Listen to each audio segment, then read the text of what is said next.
আসসালামু আলাইকুম গাইস।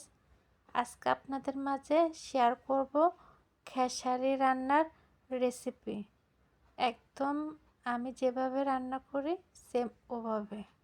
খেসারিগুলোকে প্রথমে ভিজিয়ে পরে এটাকে খোসা ছাড়িয়ে নিয়েছি। তারপর চুলার মধ্যে দিয়ে দিলাম একটা ফ্রাই প্যান, ওটার মধ্যে দিলাম গরম সয়াবিন তেল। পরে সয়াবিন তেলটা যখন গরম হয়ে যাবে তখন দিলাম এখানে পেঁয়াজ পেঁয়াজ তারপর দিব তারপর দিলাম কাঁচামরিচ। আসলে যেভাবে তরকারি সবসময় মানুষ রান্না করে সেম ওভাবেই, এটা স্পেশাল কিছুই না। আমি যেভাবে রান্না করি ওভাবে আপনাদের মাঝে শেয়ার করছি। আশা করি আপনাদের ভালো লাগবে। সেম প্রসেসিংয়ে কিন্তু তরকারি রান্না হয়। পেঁয়াজ এবং রসুনটা যখন একটু ভাজা হয়ে যাবে তখন এ পর্যায়ে দিলাম একটু আদা বাটা আর রসুন বাটা। এগুলো যখন ভাজা হয়ে যাবে, কাঁচা ভাবটা যখন চলে যাবে তখন আমরা এখানে দিব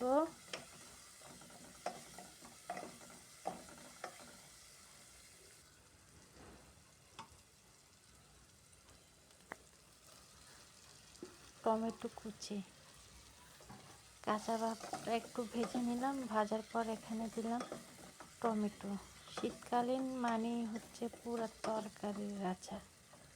যাই রান্না করে তাই এত স্বাদ লাগে, শুধু ইচ্ছা করে খাওয়ার জন্য।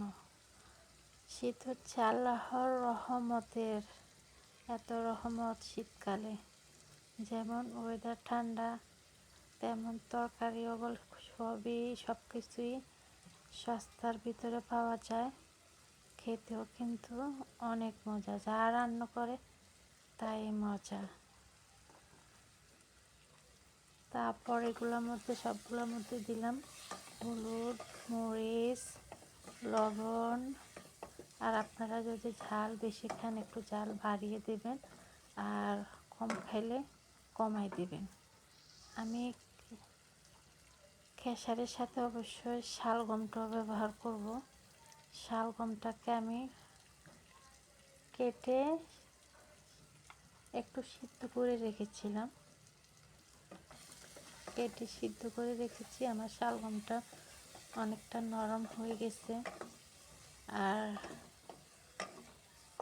সবগুলো মশলাকে, টমেটোগুলোকেও ভালোভাবে কষিয়ে নিব। আসলে আমার এই রান্নাগুলো একদম ঘরোয়া রান্না। আমি যেভাবে রান্না করি ওভাবে আপনাদের মাঝে শেয়ার করি।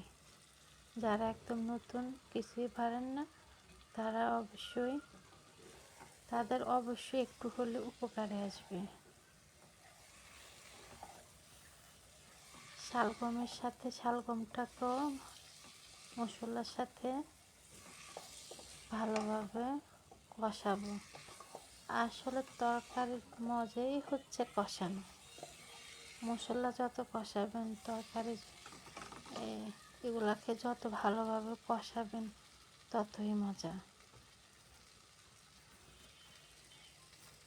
আমার কাছে এই তরকারিটা এতটা ভালো লেগেছে, মানে বলার মতো না। আমি কিন্তু অলরেডি রান্না করে খেয়ে ফেলছি, সেই জন্য আমি বলতেছি অনেক মজা হয়েছে, অনেক। আর খেসারি তো আমার কাছে অনেক ফেভারিট। এটার সাথে আমি শালগম ইউজ করছি। আপনারা চাইলে শালগম কোনো কিছু না দিয়ে এক্সট্রা খেসারিটাও কিন্তু রান্না করতে পারেন।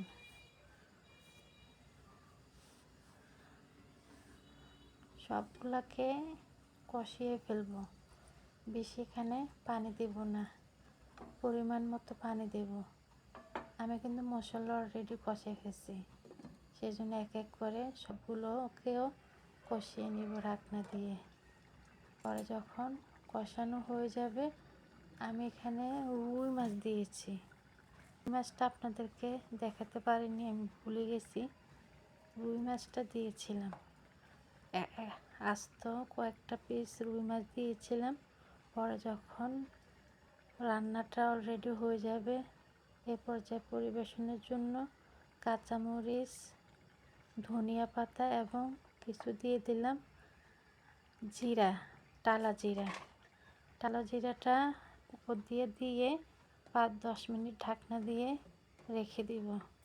জিরা টালা কিন্তু খেতে কিন্তু অনেক মজা লাগে, বিশেষ করে তরকারির উপর দিয়ে যখন শেষ ফিনিশিংয়ে দেয়া হয়, পুরাই অস্থির। জিরাটা অবশ্যই টালা থাকতে হবে।